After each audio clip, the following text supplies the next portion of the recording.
할렐루야. 우리 옆에 분에게 앞뒤 분에게 우리 인사할까요? 잘 오셨습니다. 한번 인사하겠습니다. 아멘. 예. 오늘 예배 가운데 또 하나님 말씀의 은혜가 있길 소망합니다. 가나안 입성 준비라는 말씀의 제목을 가지고 말씀을 나누도록 하겠습니다. 여호수아서 말씀을 제가 이제 나눌 텐데요. 제가 이제 수요예배 할 때마다 이제 역사서 위주로 계속 쭉쭉 나가려고 합니다. 이제 여호수아서는 역사서죠. 여호수아, 사사기, 룻기, 사무엘상하, 열왕기상하, 역대상하, 에스라, 느헤미야, 에스더까지 역사서로 분류합니다. 역사를 기록할 때요, 우리가 일반 역사에서도요, 어떤 누가 쓰냐에 따라서 관점이 있어요. 관점이 달라지죠. 우리나라도 어떤 왕에 대한 평가를 할 때 관점이 있습니다.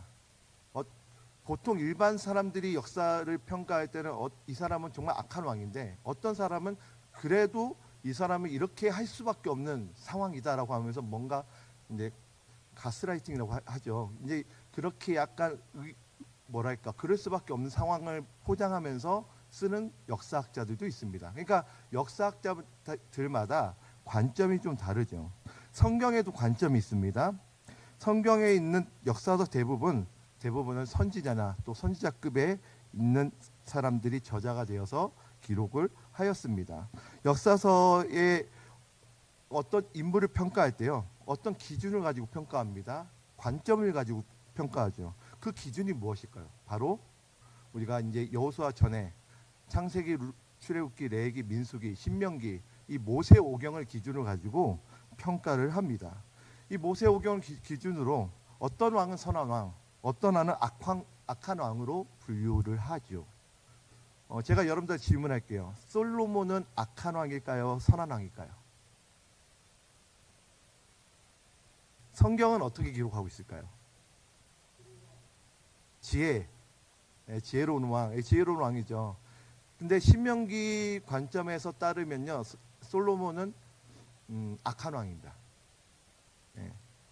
왜냐하면 이제 제가 이제 열왕기서를 이제 이야기를 하면서 솔로몬에 대한 이야기를 할 텐데요. 솔로몬은요, 지옥의 문을 연 사람이다라고 전 이제 표현하고 싶어요. 왜냐하면 하나님이 가증하게 여기는 몰렉을 허용했던 사람이에요.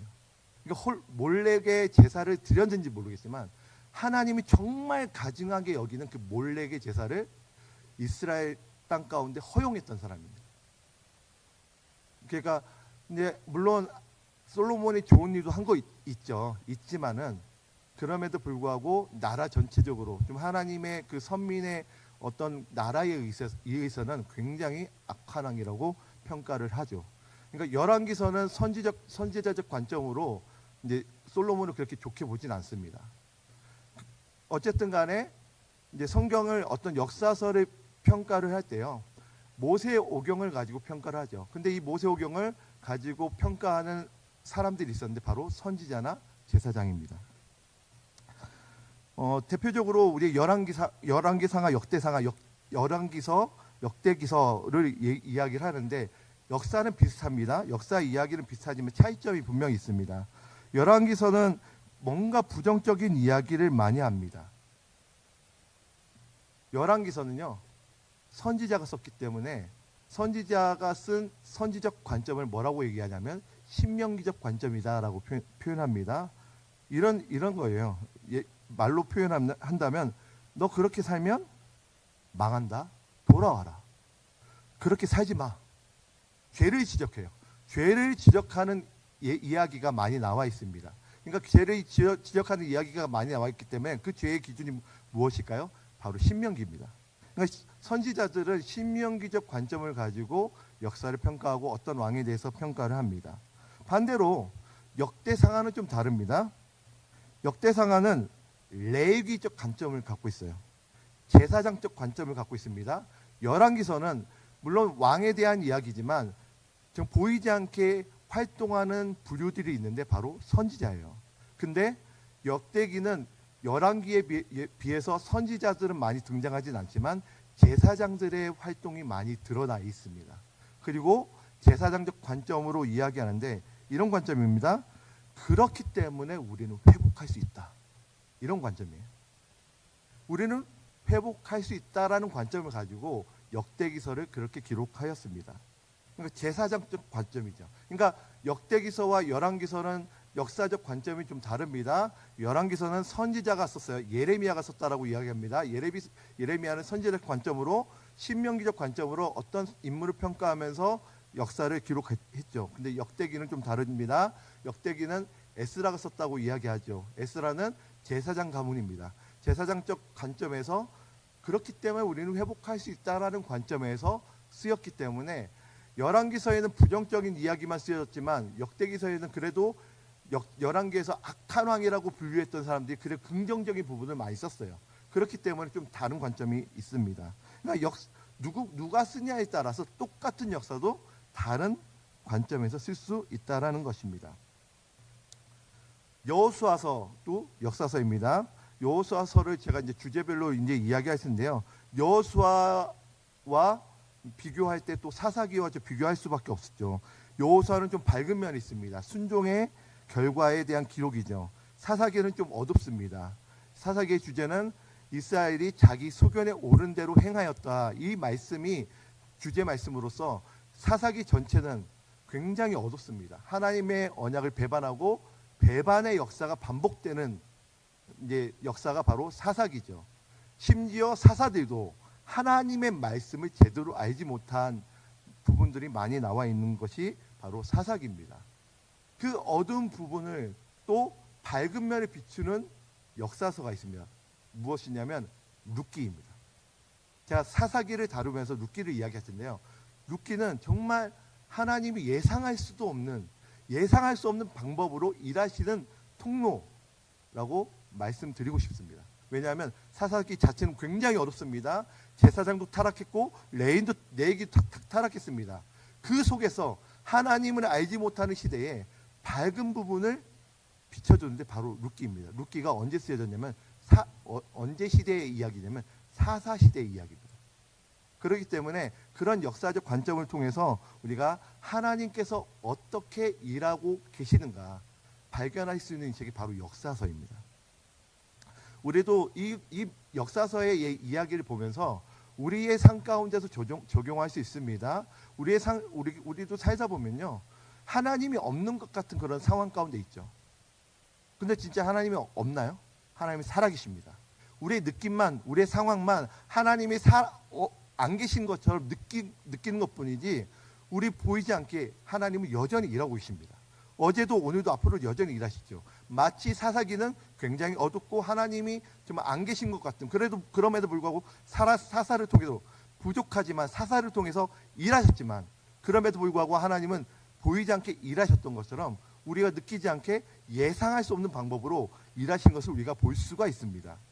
코로나 때 많은 사람들이 교회가 많이 이제 무너졌다, 다음 세대가 무너졌다 이야기하지만 저는 그 말에 어느 정도는 공감하지만 동의하진 않습니다. 왜냐하면 하나님은 코로나 시대 때에도 함께 하셨기 때문에 살아계셨습니다. 하나님 보이지 않게 일하셨습니다. 우리가 느끼지 못하고 보이지 않을 뿐이지 하나님은 계속 일하고 계시죠. 그러니까 우리가 그것을 발견할 수 있는 책이 바로 역사서입니다. 자, 오늘은 여호수아입니다. 여호수아는 모세오경을 쓴 모세의 어떤 시대가 저물고 여호수아라는 어떤 새로운 시대를 여는 시점입니다. 출애굽 1세대는 다 광야에서 죽었습니다. 출애굽 2, 3세대가 가나안 입성을 앞두고 있습니다. 모세는 가나안 땅에 들어가지 못했습니다. 왜냐하면 하나님께서 모세와 아론을 제한하셨기 때문에, 무리바 사건을 통해서 하나님의 영광을 드러내지 않아서 들어가지 못하게 된 것입니다. 민수기 20장 12절에서 13절 다 함께 읽겠습니다. 시작. 여호와께서 모세와 아론에게 이르시되 너희가 나를 믿지 아니하고 이스라엘 자손의 목전에서 내 거룩함을 나타내지 아니한 고로 너희는 이 회중을 내가 이스라엘에게 준 땅으로 인도하여 드리지 못하리라 하시니라. 이스라엘 자손이 여호와와 다투었으므로 이를 무리라 하니라. 여호와께서 그들 중에 그 거룩함을 나타내셨더라. 아멘. 하나님께서 무리바 사건을 통해서 이제 모세는 하나님의 거룩함을 드러내지 않았다고 합니다. 하나님 말씀대로 외치라고 했는데 지팡이로 2번 두들겼죠. 그러니까 전에 했던 방법대로, 전에 했던 경험대로 한 것입니다. 하나님 말씀대로 외쳤으면은 하나님께서 역사하셨는데 지팡이로 2번 외쳤기 때문에 어떻게 보면은 모세는 모세 자신의 경험에 따라, 자신의 능력에 따라 하나님을 드러내지 않고 자신의 능력대로 했기 때문에 하나님은 그 거룩함을 드러내지 않은 모세와 아론을 책망하시면서 너희들은 가나안 땅에 들어갈 수 없다라고 이야기하십니다. 그러면서 모세가 나중에 이제 강구합니다. 자신이 가나안 땅에 못 들어가자 목자 없는 양과 같이 유리하지 않도록 이스라엘 백성을 위해 강구합니다. 그러자 하나님 말씀하시죠. 민수기 27장 12절에서 20절 말씀, 제가 한 절 읽고 여러분들 한 절 읽고 번갈아 하면서 읽겠습니다. 여호와께서 모세에게 이르시되 너는 이 아바림 산에 올라가서 내가 이스라엘 자손에게 준 땅을 바라보라.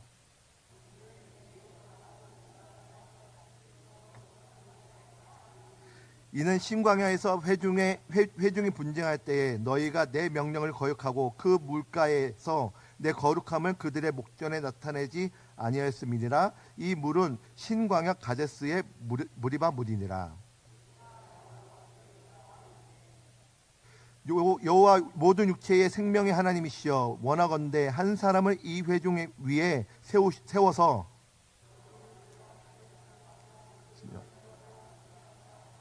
여호와의 회중이 목자 없는 양과 같이 되지 않게 하옵소서. 여호와께서 모세에게 이르시되 눈의 아들 여호수아는 그 안에 영이 머무른 자니 너는 데려다가 그에게 안수하고 그를 제사장 이스라엘에서 그의 목전에서 그에게 위탁하. 다 함께 읽겠습니다. 내 종기를 그에게 돌려 이스라엘 자손의 온 회중을 그에게 복종하게 하라. 아멘. 모세는 하나님께 간구했습니다. 모든 육체의 생명의 하나님이시여, 한 사람을 이 회중에 세워주십시오. 그래서 목자 없는 양과 같이 이스라엘이 방황하지 않게 하여 주십시오라고 했을 때 눈의 아들 여호수아를 지목하시면서 그 영이 머무는 자다, 그 안에 성령이 머무는 자다, 그를 데려다가 안수하고 세우고 또 이스라엘 백성들에게 리더로서 세우라고 말씀하고 있습니다. 그래서 이 말씀에 따라서 순종하여서 모세는 여호수아를 세웁니다. 신명기는 출애굽 2, 3세대를 위한 언약의 말씀입니다. 전체 구조가 사실은 제가 이제 하나하나 다룰 수 없지만 전체적으로 고대운동의 종주권 형식의 구조로 되어 있습니다. 그러니까 종주권이라는 것은 주인이 있고 종이 있습니다. 강대국이 있고 약소국이 있죠. 강대국이 약소국의 이제 불평등 조약으로 하는 형식이 종주권 형식입니다. 근데 종주권 그 형식에 따라서 하나님께서 모세에게 이제 그 신명기 말씀을 주시고 신명기 말씀을 제 2, 3세들에게 전달하고 있죠. 그러니까 종주권이라고 하면은 이 이스라엘 백성은 하나님의 백성이고 하나님이 그들 가운데 하나님이 되신다는 이 관계 가운데에 언약을 다시 한번 상기시키면서 말씀하실 말씀이 바로 신명기 말씀입니다. 그래서 모세 시대는 저물고 여호수아 시대를 들어가게 됩니다. 여호수아는 출애굽 2, 3세대를 이끌고 가나안 땅에 이끌어 가야 될 사명을 받게 됩니다. 사실 여호수아 마음은 어떻게 보면 제가 생각할 때는 굉장히 두려운 마음이 있었을 것 같습니다. 왜냐하면 이런 마음이 있었을 것 같아요. 나도 모세처럼 할 수 있을까? 모세와 같은 탁월한 리더가 될 수 있을까? 걱정도 되고 염려도 됐을 것입니다. 어쩌면 자신의 연약함도 보면서 내가 이런 연약함이 있는데 과연 할 수 있을까라는 상황 가운데 하나님이 말씀하고 계시는 것입니다. 그래서 여호수아 가나안 입성을 앞두고 필요한 3가지 부분을 오늘 본문 말씀을 통해서 나누면서 같이 생각하면서 나누도록 하겠습니다. 여호수아에게 가나안 입성을 앞두고 필요한 첫 번째는요, 믿음입니다. 여호수아 1장 1절부터 4절까지의 말씀 다 함께 다시 한번 읽도록 하겠습니다. 시작. 모세가 죽은 후에 여호와께서 모세의 수종자 눈의 아들 여호수아에게 말씀하여 이르시되 내 종 모세가 죽었으니 이제 너는 모든 백성과 더불어 일어나 이 요단을 건너 내가 그들 곧 이스라엘 자손에게 주는 그 땅으로 가라. 내가 모세에게 말한 바와 같이 너희 발바닥으로 밟는 곳은 모두 내가 너희에게 주었노니 곧 광야와 이 레바논에서부터 큰 강 곧 유브라데 강까지 해쪽 속의 온 땅과 또 해지는 쪽 대해까지 너희의 영토가 되리라. 아멘. 여호수아에게 필요한 것은 믿음입니다. 어떤 믿음일까요? 가나안 땅이 이스라엘 백성의 기업이 될 것이라는 믿음을 갖고 있어야 되는 것입니다. 3절 말씀을 보니까 모세에게 말한 바와 같이 또 너희 발바닥으로 밟는 것을 다 주었다라고 말씀하고 있습니다. 모세에게 말한 바는 무엇일까요? 모세를 통해 말씀하신 약속의 땅을 의미합니다. 4절에 나타난 영역은 여호수아에게 처음 말씀하신 영역은 아닙니다.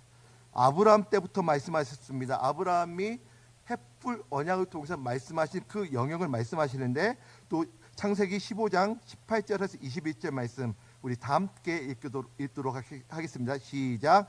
그날에 여호와께서 아브라함과 더불어 언약을 세워 이르시되 내가 이 땅을 애굽 강에서부터 그 큰 강 유브라데까지 내 자손에게 주노니 곧 겐 족속과 그리스 족속과 감몬 족속과 헷 족속과 프리스 족속과 르바 족속과 아모리 족속과 가나안 족속과 기르가스 족속과 여부 족속의 땅이니라 하셨더라. 아멘. 아브라함 때 이렇게 말씀하셨습니다. 그 큰 강 유브라데까지 내 자손에게 주었다. 애굽 강은 곧 지중해를 의미하는데 유브라데 강까지 영역을 표시하시면서 그 땅에 사는 겐 족속, 그린 족속, 감몬 족속, 헷 족속, 바로 가나안 족속을 이제 땅을 주겠다라고 이미 횃불 언약을 통해서 옛 아브라함 통해서 말씀하셨습니다. 신명기를 통해서도 말씀하셨습니다. 모세를 통해서 말씀하십니다. 신명기 11장 23절 24절 다 함께 읽겠습니다. 여호와께서 그 모든 나라 백성을 너희 앞에서 다 너희가 너희보다 강대한 나라들을 차지할 것인즉 너희의 발바닥으로 밟는 곳은 다 너희의 소유가 되리니 너희의 경계는 곧 광야에서부터 레바논까지와 유브라데 강에서부터 서해까지라. 아멘. 말씀하신 말씀은 여호수아를 통해서 성취하려 하시는 것입니다. 그냥 모세까지 이렇게 하신 말씀을 여호수아는 신뢰와 믿음으로 보답해야 되는 것입니다. 여호수아는 믿었습니다. 그래서 가나안 땅 정복하지 않은 그 시장에서 여호수아는 믿음을 가지고 요단을 건너야 했는데 그 말씀에 따라 순종했던 것입니다. 우리에게도 믿음이 필요합니다.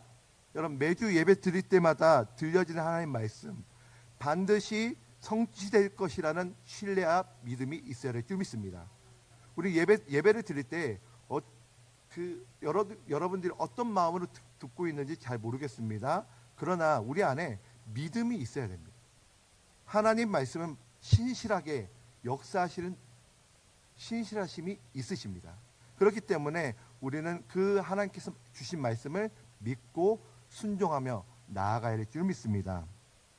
오늘 말씀을 듣고 이제 교회 밖에 나가면 그저 내 마음대로 사는 것이 아니라 오늘 말씀을 듣고 이루어지기를 위해서 기도하며 소망을 가지고 하루하루 살아가야 될 줄 믿습니다. 여호수아 1장 3절에 발바닥으로 밟는 것은 모두 내가 너희에게 주었다라고 말씀하고 있습니다.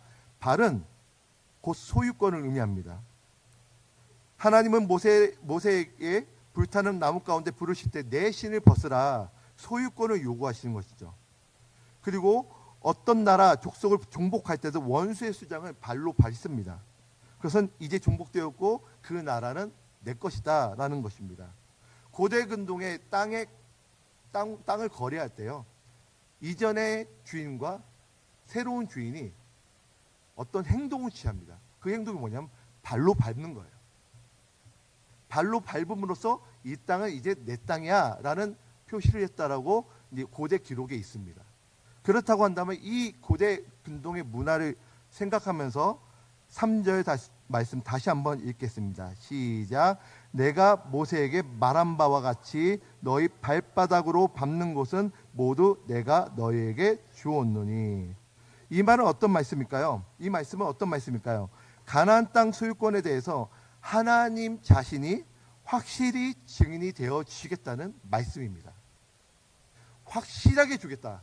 너가 밟는 곳마다 너의 땅, 너의 소유가 될 것이다. 고대근동의 문화도 밟는 것 자체가 내 소유, 내 땅이라는 징표입니다. 마찬가지로 하나님은 약속하십니다. 너가 밟는 모든 땅을 내가 줄 것이다. 내가 모든 만물이 창조한 창조주이기 때문에 내가 줄 수 있는 권한이 있다. 내가 줄 것이다. 이 말씀을 가지고 여호수아는 믿음을 가져야 되었던 것입니다.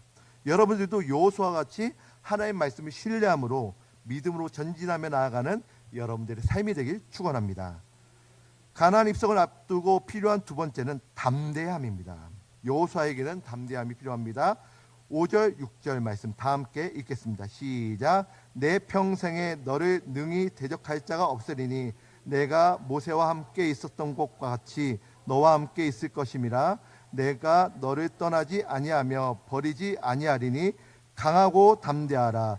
너는 내가 그들의 조상에게 맹세하여 그들에게 주리라 한 땅을 이 백성에게 차지하게 하리라. 아멘. 여호수아가 강하고 담대할 수 있는 가장 큰 근거는 무엇일까요? 5절 말씀. 모세와 함께 있었던 것 같이 너와 함께 있을 것이다. 그리고 내가 너를 버리지 않고 떠나지 않겠다라는 말씀일 것입니다. 하나님은 떠나지 않겠다라는 말씀을 하고 계신 거죠. 모세는 두려워합니다. 여호수아는 두려워하고 있습니다. 모세는 죽고 자기 옆에 없어요. 불안하고 염려스러운 마음이 있었을 것입니다. 그 여호수아에게 하나님 말씀하십니다. 모세와 함께 있었던 것과 같이 내가 너와 함께 있을 것이다. 내가 너를 떠나지 아니하며 버리지 아니하겠다라는 말씀입니다. 이 말씀으로 말미암아 여호수아가 가져야 될 믿음과 자세는 무엇일까요? 담대함입니다. 하나님 말씀하십니다. 강하고 담대하라. 여러분들은 어떤 상황인가요? 어려운 상황 가운데 두려워하고 있나요? 여호수아도 지금 견고한 성들을 앞두고 있습니다. 사실 전력적으로 보면요, 현실적인 전력으로 보면요, 이스라엘은 정식적인 군대가 아니죠. 훈련된 군사가 아닙니다. 근데 가나안 땅은 토착민이고 성이 있고 군대가 있습니다. 무기도 어쩌면 부족했을 수 있어요. 연약했을 수 있습니다. 그런 상황 가운데 여호수아는 하나님의 함께 하심을 믿고 담대함으로 나아가야 될 상황이었던 것입니다. 여러분들은 어떤 문제 가운데에 누구를 바라보고 있나요? 어떤 것을 바라보고 있나요? 하나님을 바라보고 있나요? 아니면 어떤 상황을 바라보고 있나요? 상황만 보면요, 두려운 상황입니다. 힘든 상황입니다. 그러나 하나님을 보면 우리는 담대할 수 있습니다. 하나님은 우리와 함께 하십니다. 우리를 버리지 않고 떠나지 않으십니다. 우리가 스스로 버리지 않는 한 하나님은 우리와 함께 하시며 우리와 동행하실 줄 믿습니다. 여호수아와 같이 담대함으로 전진하며 나아가는 여러분들의 삶이 되길 축원하고 축복합니다. 가나안 입성하기 전 필요한 것 세 번째는 말씀을 가까이 하는 삶입니다. 7절 8절 다 함께 읽겠습니다. 시작. 오직 강하고 극히 담대하여 나의 종 모세가 내게 명령한 그 율법을 다 지켜 행하고 우로나 좌로나 치우치지 말라. 그리하면 어디로 가든지 형통하리니 이 율법책을 내 입에서 떠나지 말게 하며 주야로 그것을 묵상하여 그 안에 기록된 대로 다 지켜 행하라. 그리하면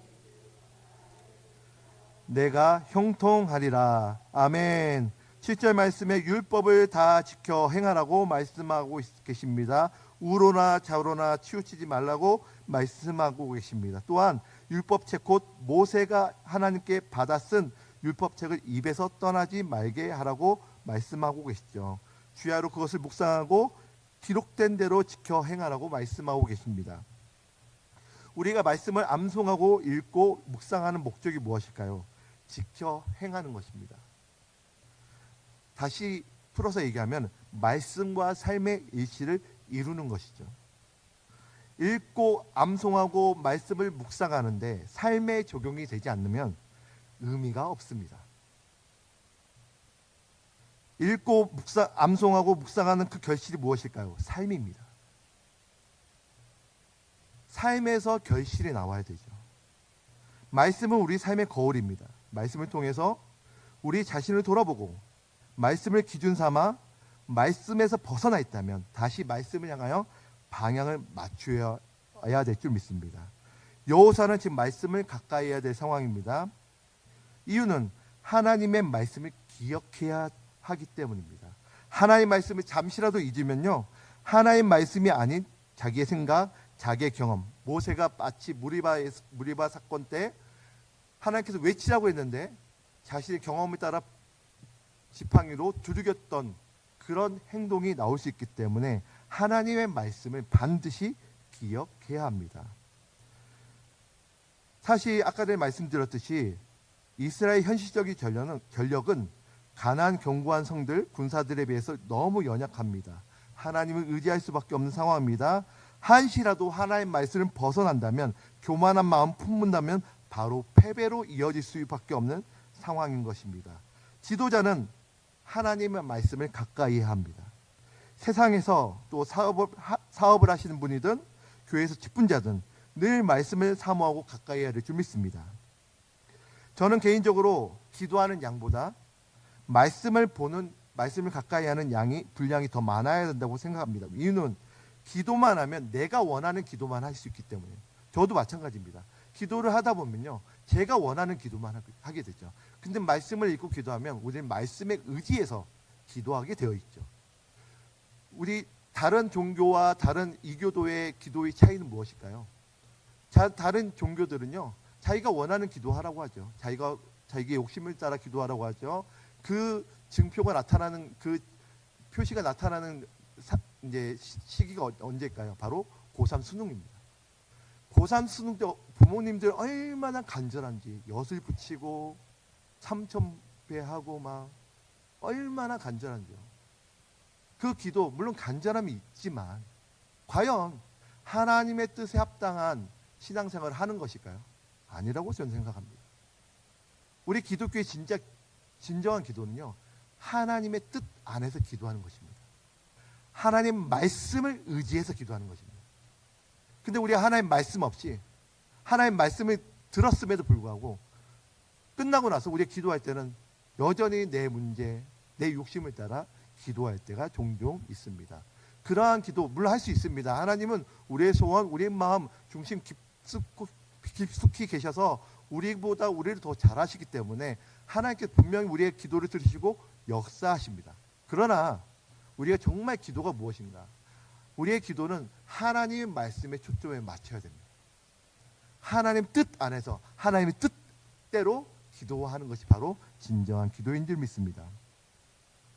사실 이 말씀은 지도자 여호수아에게만 하신 말씀이 아닙니다. 신명기에도 이런 말씀이 있습니다. 신명기 17장 18절에서 20절 말씀 다 함께 읽겠습니다. 시작. 그가 왕위에 오르거든 이 율법서의 등사본을 레위 사람 제사장 앞에서 책에 기록 평생에 자기 옆에 두고 읽어 그의 하나님 여호와 경외하기를 배우며 이 율법책의 모든 말과 이 규례를 지켜 행할 것이라. 그리하면 그의 마음이 그의 형제 위에 교만하지 아니하고 이 명령에서 떠나 좌로나 우로나 치루치지 아니하리니 이스라엘 중에서 그와 그의 자손이 왕위에 있는 날이 장구하리라. 아멘. 이것은 왕이 세워졌을 때에, 앞으로 지금 왕이 세워지지 않았지만 왕이 앞으로 세워졌을 때 지켜야 할 규례 중에 하나입니다. 첫 번째는 무엇일까요? 18절 보니까 등사본, 율법서에 기록한 등사본을 항상 제사장 앞에서 책에 기록하고 왕이 기록해야 됩니다. 자기 옆에 두고 하나님 여호와 경외하기를 배우고 이 율법의 모든 말과 규례를 지켜 행할 것을 말씀하고 있습니다. 왕에게, 지도자에게 명령하고 있는 것입니다. 그 이유는 무엇일까요? 그리하면 그의 마음이 그의 형제 위에 교만하지 아니하고, 하나님 말씀을 한시라도 떠나면 교만하게 되어 있습니다. 내 뜻과 내 방법대로 살아가게 되어 있습니다. 하나님 말씀을 늘 가까이 해야 됩니다. 왜냐하면 하나님 말씀이 우리의 삶보다 어떤 것보다 더 위에 있기 때문에. 천지를 창조하신 게 하나님 말씀, 그 말씀이 가장 지혜로운 줄 믿습니다. 어떤 존재보다, 어떤 사람보다, 어떠한 책보다 지혜로운 책이 바로 성경, 하나님의 말씀인 줄 믿습니다. 근데 우리는 하나님 말씀을 경시할 때가 있죠. 무시할 때가 있습니다. 내 뜻과 내 경험, 내 방법대로 너무 비상식적이야, 너무 비현실적이야 라고 하시면서 그래도 현실적으로 살아야지 내 경험, 내 생각을 따라 종종 살아갈 때가 있습니다. 하나님의 말씀을 한시라도 떠나 있으면 우리는 우리의 생각과 우리의 뜻대로 살아가게 되었습니다. 하나님의 말씀 가까이 하면은 교만하지 아니하고 좌로나 우로나 치우치지 않는다라고 말씀하고 있습니다. 여호수아는 지도자로서 하나님의 말씀을 가까이 하는 것이 필요합니다. 주야로 낮과 밤에 늘 항상 묵상하고 되새기고 또 되새겨야 합니다. 말씀대로 지켜 행할 때 하나님의 방법대로 역사하시는 놀라운 일들을 경험하게 될 줄 믿습니다. 여러분들 삶 가운데서도 늘 하나님 말씀을 가까이 하여서 하나님의 역사하심을 경험하는 은혜가 충만하시길 축복합니다. 말씀을 정리하겠습니다. 여호수아는 모세가 죽은 후에 두렵고 염려스러운 상황입니다. 과연 할 수 있을까? 나는 할 수 있을까? 그러한 생각을 가질 수 있는 상황입니다. 그런 상황 가운데 가나안 입성 전에 필요한 세 가지 나눠드렸으면 첫 번째는 믿음입니다. 둘째는 담대함입니다. 셋째는 말씀을 가까이 하는 것입니다.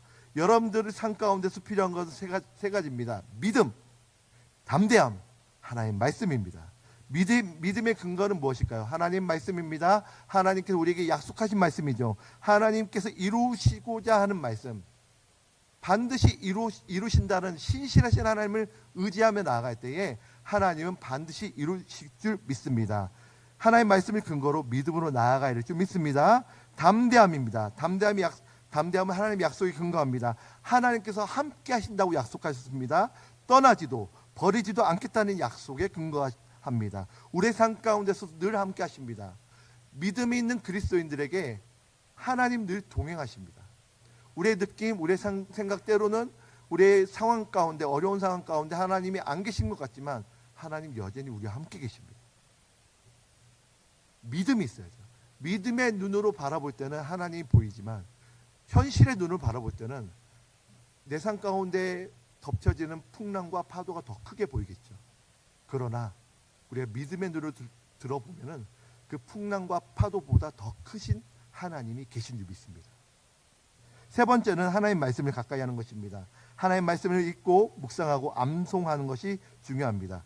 더 중요한 건 지켜 행하는 것입니다. 말씀과 삶이 일치해야 합니다. 물론 완벽하게 일치할 수는 없습니다. 우리 삶에는 연약함이 있습니다. 그러나 말씀을 빗대어서 우리의 삶을 돌아보고 때로는 잘못된 부분 있을 수 있습니다. 죄도 지을 수 있습니다. 다시 돌이키는 게 중요합니다. 말씀은 그러한 역할이죠.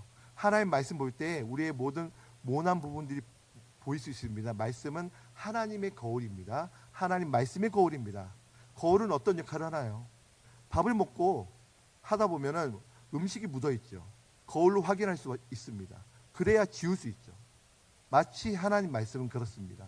우리의 삶 가운데 죄된 부분 하나님 말씀 통해서 발견할 수 있습니다.